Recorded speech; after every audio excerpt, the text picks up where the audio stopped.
그동안 선교사님의 설교와 그리고 온가족 예배, 또 우리는 주의 교회라고 하는 그 행사들이 있어서 몇 주간 동안 골로새서 설교를 좀 쉬었었습니다. 그래서 다시 이 골로새 본문을 갖고 설교를 다시 시작하려고 합니다. 여러분 아시다시피 약 2000년 전에 이 골로새 교회 성도들은 정말 어려운 상황 속에서 신앙생활을 하고 있었습니다. 그들이 봉착한 그 어려운 신앙생활 어려움은 세 가지로 정리할 수 있는데요. 그 세 가지가 이 골로새서에 이렇게 기록이 되어 있습니다. 첫째는 그리스도 중심의 복음을 흐리게 하는 이 사상들이 교회 안에 들어와서 이들 때문에 힘들어하는, 이들 때문에 힘든 상황들을 그들이 겪고 있었습니다. 당시 이 골로새 교회 안에 철학과 유대 교회 전통이 혼합된 그러니까 이단 집단들이 이 교회 안에 들어왔어요. 그래서 율법주의, 금욕주의, 천사 숭배주의, 정말 이런 여러 가지 이상한 이 혼합 종교들이 골로새 교회에 들어와서 이 성도들을 미혹해 하는 일들을 그들이 이렇게 그런 미혹 가운데 그들이 둘러싸여 있는 어려움이 있었습니다. 두 번째는 이 또 교회 안에 이 그리스도의 이 신성을 막 깎아내리는 그런 세력들이 있었어요. 예수 그리스도는 하느님과 동등하신 분 아니십니까? 동일한 영광 가운데 계신 분 아니십니까? 그런데 이 그리스도의 신성을 예수 그리스도는 천사 같은 존재다, 성부 하나님보다 못한 존재다라고 그렇게 거짓 교훈을 하는 세력들이 교회 안에 있었고, 이런 세력들 가운데 둘러싸인 가운데에서 이 성도들이 신앙생활을 하고 있었어요. 또 하나의 힘든 점은 그 당시의 시대와 사회와 문화적인 압박이었습니다. 아시다시피 이 골로새 교회는 로마 황제의 식민지에 있는 영토였습니다. 그러다 보니까 로마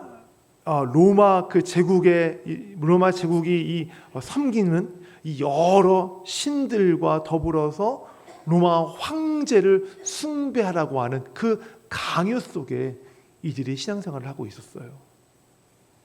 그리스도인들이, 골로새 교회 성도들이 그것을 거부하면 사회적으로, 정치적으로, 문화적으로, 경제적으로 핍박하고 박해하는, 배척하는 그런 일들을 그들이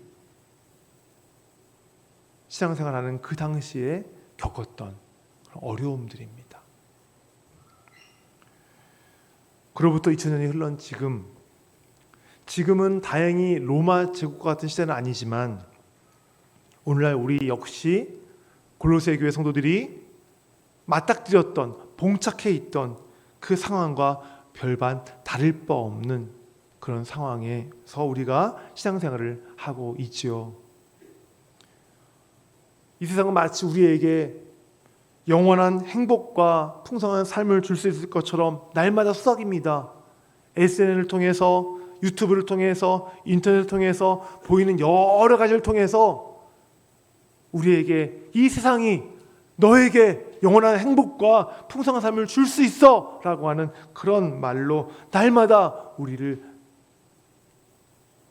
그곳으로 우리의 귀에 속삭이고 있습니다. 그뿐만 아닙니다. 그리스도 예수만이 유일한 진리임에도 불구하고 세상은 말합니다. 야, 너희가 말하는 거 맞아. 그러나 내가 말하는 것도 맞아. 진리는 너희 것뿐만의 진리가 아니라 우리가 얘기하는 것도 진리야. 여기 다 있는 것이 진리야 라면서 이런 다원주의적인 사상으로 우리 그리스도인들의 신앙을 그렇게 또 유혹하고 있습니다. 한마디로 오늘날의 이 세상은 예수 그리스도 한 분만으로 충분하다고 하는 그 복음의 본질을 지금 희미해져 가게 만드는, 그것이 흐려져 가는 그런 시대라 할 수 있습니다.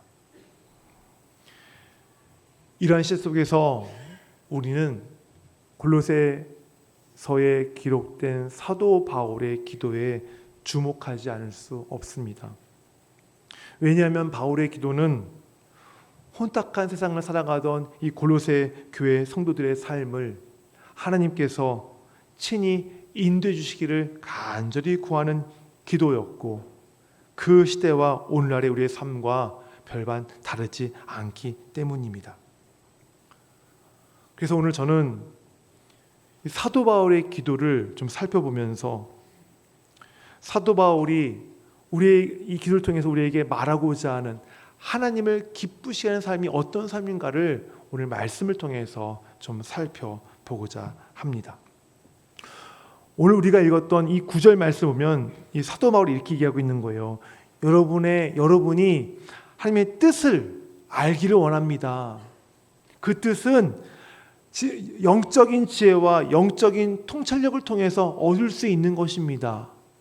나는 그것을 여러분이 갖기를 하나님께 간구합니다. 그런데 내가 이렇게 간구하는 이유는 바로 여러분이 하나님의 기쁨이 되기를 바라기 때문에 내가 여러분을 위해서 하나님께 기도하고 있는 것입니다 라고 말하고 있는 것이 9절의 이야기예요.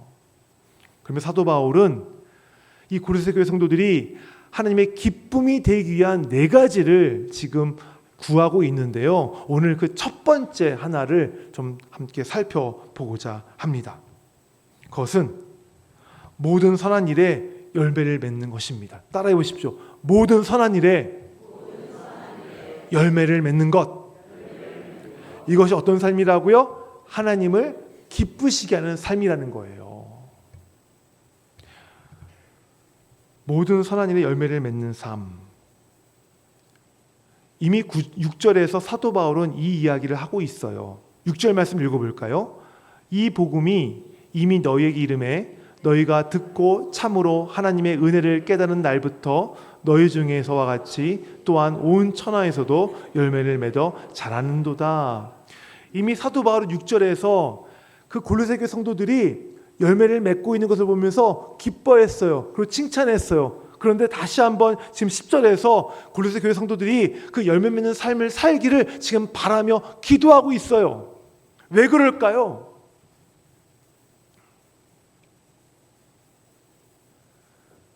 골로새 교회는 사도가 세운 교회가 아니에요. 이방인이 세운 교회예요. 복음을 듣고 회심한 이방인 그리스도인이 세운 교회가 바로 골로새 교회예요. 에바브라는 사람이 세웠어요. 그 사람이 복음을 듣고 와서 자기가 살고 있는 골로새 지역에 복음을 전해요. 그 복음을 듣는 사람들이 회심하고 모여요. 그래서 세워진 교회가 바로 골로새 교회예요. 사도 바울은 6절에서 그렇게 세워진 교회가 아름다운 사랑과 소망과 믿음 가운데에서 아름다운 열매를 맺어가고 있는 것을 지금 기뻐하면서도 지금 10절에서 다시 한번 그 교회 가운데에 많은 선한 열매가 맺어지기를 원하는 이유는, 간구하는 이유는 그 열매들이 처음에 맺어지고 끝나는 것이 아니라 바로 그 교회가 지속되는 날까지 계속해서 많은 열매들이 맺어지기를 바라기 때문에 하나님께 이토록 간절히 간구하고 있는 것이에요. 성도 여러분, 우리가 맺을 열매는 인생 가운데 어느 딱 한 시점에서 맺을 열매들이 아니에요. 우리는 어느 한순간에 맺은 열매를 가지고 만족하며 살고 있어요. 아, 나 그때 이런 열매를 맺었었지. 그래, 너무 좋았어.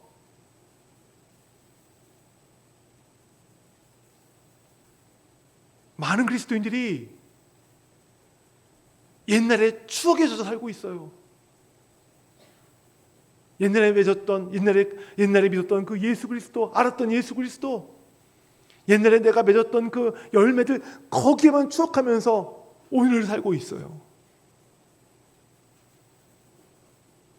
이 얼마나 안타까운 모습입니까? 사과나무를 심었어요. 그 사과나무에서 어느 한 철만 열매를 맺고 더 이상 열매를 맺지 않는다면 그 사과나무가 나무입니까? 아닙니까? 살아있는 나무예요? 죽은 나무예요? 죽은 나무나 마찬가지인 거예요. 그런데 우리는 그럼에도 불구하고 우리가 계속해서 살아있는 그리스도인처럼 여기고 있단 말이에요. 옛날 열매에 만족하면서.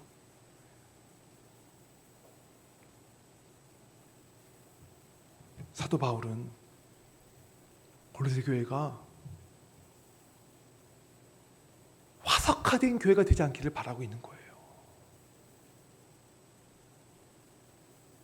계속해서 열매를 맺고 열매를 맺는 그 열매를 선한 열매를 맺는 그런 교회가 되기를 바라며 지금 사도 바울은 하나님께 간구하고 있는 것입니다.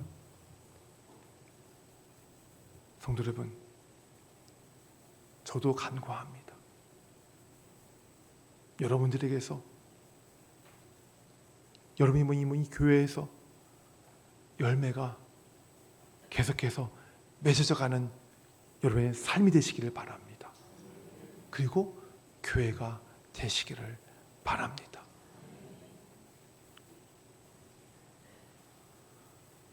사도 바울은 골로새 교회 성도들에게 선한 일을 통해서 열매를 맺기를 바라고 있습니다. 그리고 하나님께 간구하고 있어요. 그렇다면 사도 바울이 말하고 있는 이 선한 일이 어떤 것일까요? 무엇일까요? 양심적으로 사는 일이요? 거짓말하지 않는 거요? 착하게 사는 거요? 그것이 선한 일일까요?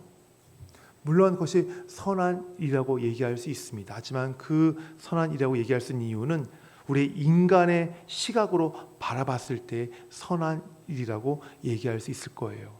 하지만 사도 바울이 말하는 이 선한 일은 인간의 시각이 아닌 하나님의 시각으로 우리가 봐야 이것이 어떤 의미인지를 우리가 정확하게 알 수 있습니다. 그렇다면 하나님의 관점에서 다시 말해 성경에서 얘기하는 이 선한 일이란 무엇일까요? 신명기 10장 말씀 우리 같이 보겠습니다. 10장 12절 13절 말씀인데요. 같이 읽겠습니다. 이스라엘아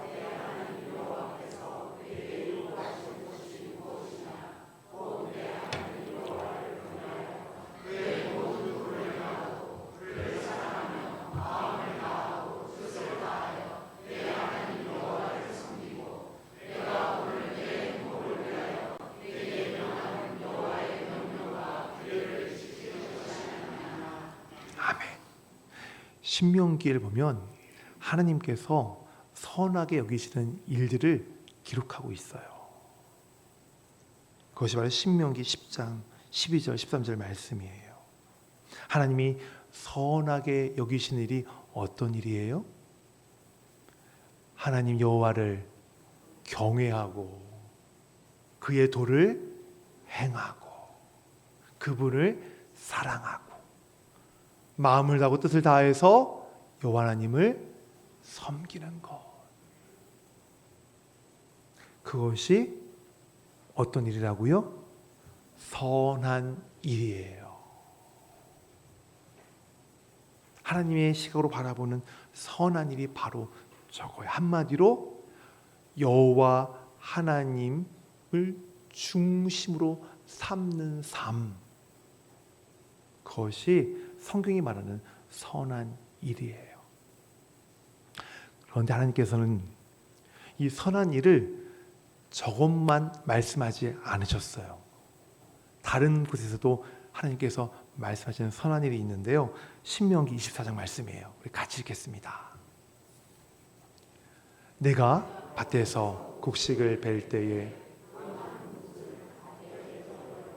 다시 가서 가져오지 말고 나그네와 고아와 과부를 위하여 남겨두라. 그리하면 내 하나님 여호와께서 내 손으로 하는 모든 일에 복을 내리시리라.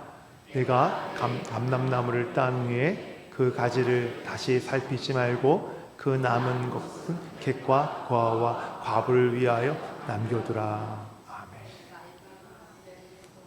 한 번 더 할까요? 내가 내 포도원의 포도를 딴 후에 그 남은 것을 다시 따지 말고 객과 고아와 과부를 위하여 남겨두라. 하나님이 하나님을 중심으로 모시고 사는 삶을 선한 이라고 말씀하시면서 또 한 가지 선한 일을 말씀하시죠. 누구를 위하라고요? 고아와 객과 과부를 위해라. 다시 말해서 소외된 사람들을 돌봐라. 저 두 가지 말씀을 마태복음에서 예수님이 하나로 짧게 요약하시죠. 마태복음 말씀 보여주실래요? 같이 읽겠습니다. 시작. 예수께서 이르시되 내 마음을 다하고 목숨을 다하고 뜻을 다하여 주 너희 하나님을 사랑하라 하셨으니 이것이 크고 첫째 되는 계명이요 둘째도 그와 같으니 내 이웃을 내 자신같이 사랑하라 하셨으니 이 두 계명이 온 율법과 선지자의 강령이니라. 아멘. 하나님이 선하게 여기시는 거 어떤 일이라고요? 하나님을 삶의 중심 모시는 것. 또 하나는요, 소외된 이웃을 섬기는 것. 그러면 왜 하나님은 하나님을 중심으로 삼는 삶뿐만 아니라 이웃을 사랑하는 삶까지도 왜 선한 일이라고 말씀하셨을까요? 왜 그러셨을까요?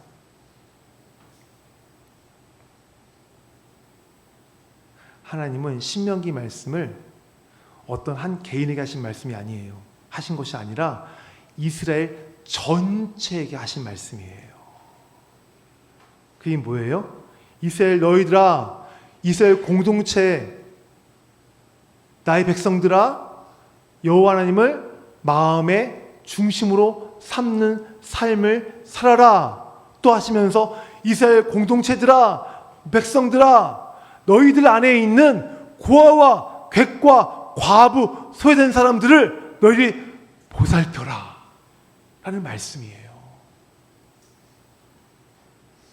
그렇게 말씀하신 이유는 하나님의 백성들이 모인 공동체 안에서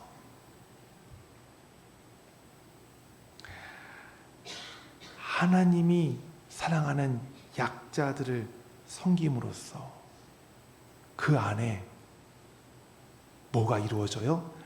하나님의 뜻이 이루어지기 때문에. 그리고 그 뜻이 이루어진 그 공동체는 세상에 하나님의 나라를 보여주는 통로가 되기 때문에 이스라엘 공동체 안에 하나님을 경외하고 소외된 이웃을 사랑하라 라고 말씀하시면서 그것이 선한 일이라고 가르쳐 주고 계시는 거예요.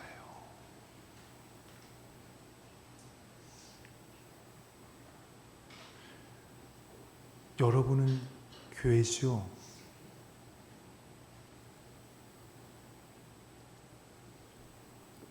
여러분이 교회인 이유는 죽으면 천국 가기 위해서 그런 것이 아니에요. 여러분이 교회인 이유는 여러분이 모여있는 이 공동체 안에서 먼저 하나님의 그 거룩한 뜻이 이루어지도록 살아내고 이 공동체에 이루어진 하나님의 거룩한 그분의 거룩한 뜻이 이루어져가는 이 공동체를 통해서 깨지고 망가져가는 이 세상에 하나님의 나라의 모습을 보이는 통로가 되라고.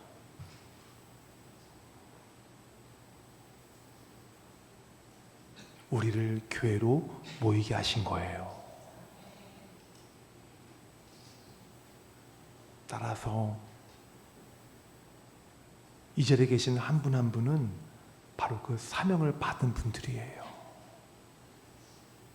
하나님을 중심으로 삼고 이웃을 사랑하면서 이 세상 가운데에 함께 모여서 이 땅 가운데에 하나님의 나라 공동체의 모습을 드러내는 삶을 살아내라고, 그 사명을 보이라고 여러분에게 이곳에 모여 계셨고 그 사명을 주셨어요.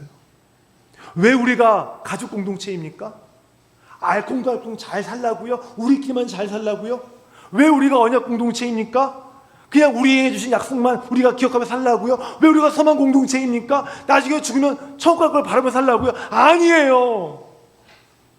세상이 살 수 없는 가족 공동체, 세상이 모르는 언약 공동체, 세상이 모르는 소망 공동체로서 이 교회가 살아남으로써 그 모습을 세상에 보이라고, 그 모습을 보임으로써 바로 저 교회가 하나님의 나라구나, 하나님의 공동체구나, 하나님의 백성이 모여있는 하나님의 땅이구나,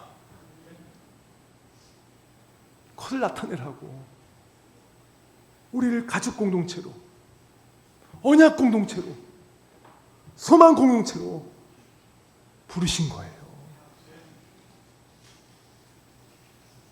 우리끼리 알콩달콩 살라고 부르신 게 아니에요.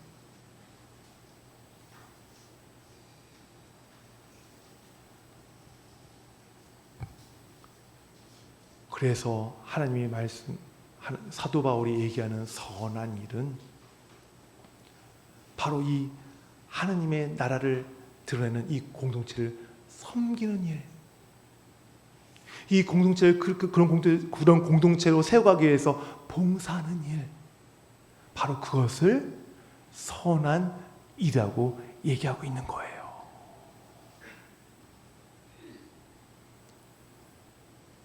여러분들은 선한 일을 하시는 분들이에요.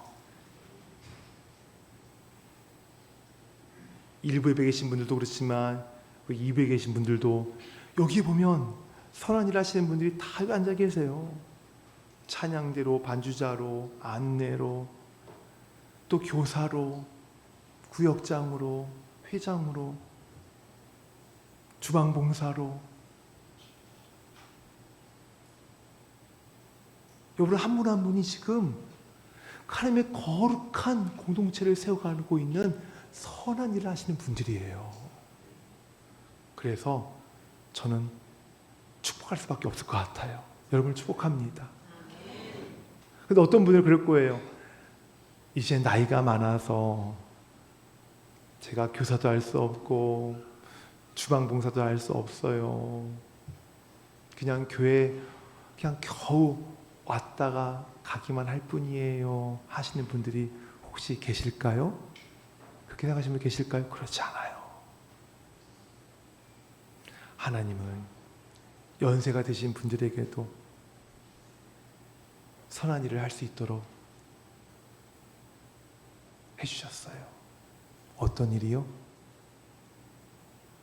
우리 교회가, 수원명성교회가 세상 가운데 거룩한 하나님의 나라를 나타내는 그 공동체가 되게 해달라고 기도하시잖아요. 기도하지 않으세요? 기도하시잖아요.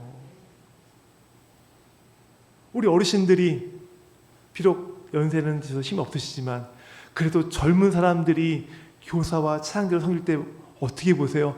아유 대견하다. 아유 참 수고가 많네. 아유 참 고생이 많아요. 그런 측은지심한 눈으로 바라보지 않으세요? 그렇게 믿음의 후배들을 위로하고 바라보는 것도 어떤 일이에요? 선한 일이에요. 주중에 교회 오면 어느새 청소를 해놓고 가시는 분들이 계세요. 주중에 자기 교회 일이 생기면 주중에 자기 일을 뒤로 하고 와서 일을 하고 가셔서 자기 일을 하시는 분들 계세요. 낮에 기도하러 오시고 밤에 기도하러 오시고 어떤 분들은 교회에서 주무시고 기도하시는 분들 계세요. 어떤 분들은 그것들을 못하지만 오고 가면서 교회에 떨어진 휴지 한 장, 떨어진 거 의자 하나 이렇게 맞추고 가시는 분들도 계세요. 그게 다 뭐예요? 선한 일이에요. 하찮은 일이 아니에요.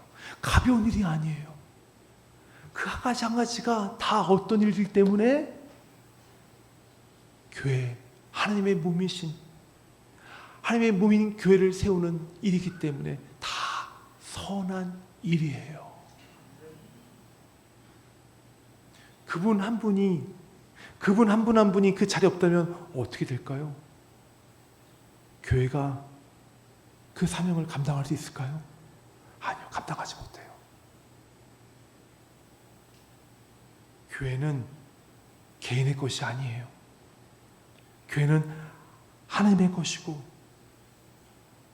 그 하나님의 것이 되도록, 하나님의 몸이 되도록 여러분들을 부르셨기 때문에 여러분 한 사람 한 사람이 바로 그 교회를 세워가는 선한 일꾼들인 거예요.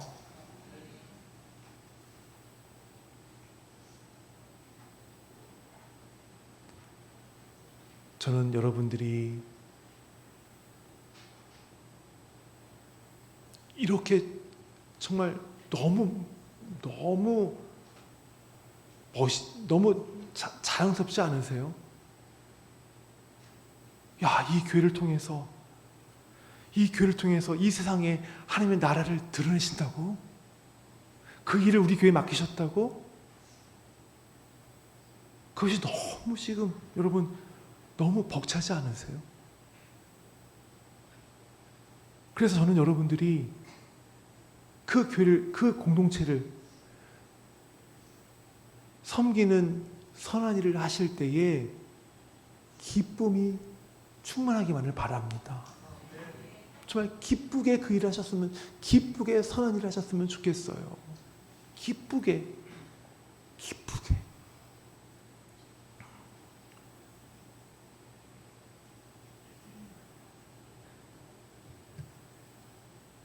그래서 드리는 말씀, 여러분이 좀 기쁘게 선한 일을 할 수 있도록 좀 도와드리기 위해서 드리는 말씀인데요. 여러분 기쁘게 이 교회를 기쁜 마음으로 선한 일을 감당하시려면 절제할 줄 아셔야 돼요. 성령의 9가지 열매 중에 절제가 있죠. 지혜롭고 분별 있게 행동하는 것이 절제거든요. 섬길 때에 그 섬김의 동기가 어디에 있는지를 한번 가만히 들여다보시기를 바랍니다. 이 섬김의 동기가 나에게 있는지, 정말 공주를 섬기고자 하는 마음에 있는지를 객관적으로 분별해 하시고 난 다음에 섬김과 봉사의 자리에 오시기를 바라요. 섬김의 자리가 나를 드러내는 자리면 그때부터 공동체가 흔들기 시작해요. 섬김의 자리와 봉사의 자리는 특별히, 사회는 모르겠어요. 하지만 특별히 교회는, 이 섬김의 자리는 나를 드러내는 곳이 아니라 하나님의 공동체를, 하나님의 교회를 세워가는 자리라는 것을 잊지 마시기를 바랍니다. 그러면서 한 가지 더, 하나님이 자기에게 맡겨주신 역량만큼만 섬기시기를 바랍니다. 우리 찬양대 예를 들면 예를 드는 것뿐이에요. 자기는 지금 한 옥타브 높은 도밖에 못하는데 2옥타브, 3옥타브 소리를 내려고 하시지 말라는 거예요. 무슨 의미인지 아시겠어요? 네, 못해서가 말씀드린 게 아니라 역량.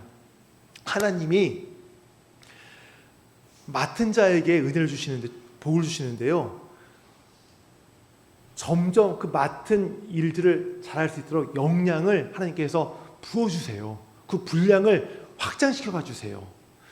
거기에 맞춰서 가면 되는데 처음부터 내 역량은 요 정도인데 그 이상의 역량을 하려고 애쓰지 마시란 말이에요. 왜냐하면 이 말씀을 왜 드리냐면 내 한계점을 넘으면 그것이 뭐가 돼요? 섬김과 봉사가 아니라 뭐가 되는 거예요? 노동이 되는 거예요. 노동이 되면 힘들어요. 힘들면 지쳐요. 지쳐면 짜증이 나요. 짜증이 나면 불만이 나와요. 그래서 제가 섬기실 때에 절제하면서 자기에게 주신 역량만큼만 섬김과 봉사의 자리에 오시라고 하는 거예요. 아유, 그거 제가 안 하면 누가 해요? 걱정하지 마세요. 그분이 못하시면 다른 분이 할 수 있어요. 근데 다른 분이 없으면 안 해두면 돼요. 안 하면 돼요. 안 하면 돼요. 안 하면 돼요. 걱정하지 마세요. 왜? 새벽 예배 제 아내가 반주하고 있잖아요. 혹시 제 아내가 너무 힘들어요. 그러면 새벽 예배 반주 하지 마. 제가 그래요. 수예배 반주도 이번에 시은 청년이 너무 감사해요. 근데 시은 자매가 저 너무 힘들어요. 그럼 하지 마. 반주 없이 하면 어때? 그냥 하면 되잖아요. 요즘 반주기도 좋은데. 그냥 안 하면 되는 거예요. 억지로 하려고 하지 마세요. 그렇다고 여기저기서 무조건 못한 대로 그러면 안 됩니다. 네. 지쳤을 경우에만, 너무 힘들어서 심신에, 영혼에 너무 막 짜증이 나고 그럴 때는 그렇게 한 발자국 뒤로 물러났다가 하나님 앞에서 회복이 된 다음에 다시 오시면 돼요. 그러면 되는 거예요. 그게 선한 일을 할 수 있는 우리의 삶의 팁들이에요. 방법들이에요. 제가 이 말씀 왜 드린다고요? 우리 교회 공동체는, 하나님이 세우신 공동체는 억지와 불만과 그리고 뭡니까? 그 의무감으로 세워가는 공동체가 아니라 기쁨으로 세워가는 공동체이기 때문에 이 말씀을 드리는 거예요.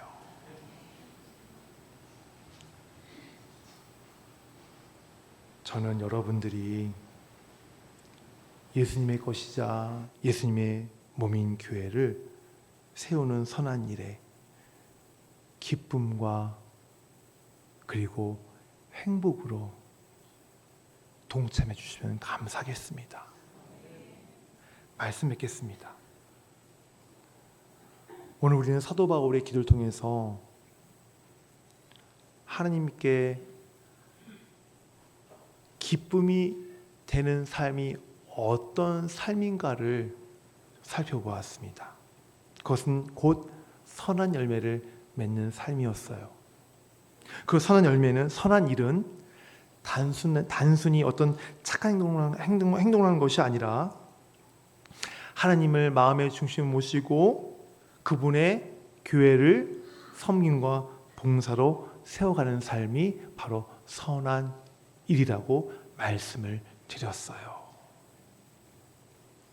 앞서 말씀드렸지만 이 선한 일의 사명은 여러분 각자에게 하나님이 주어 주신 것입니다.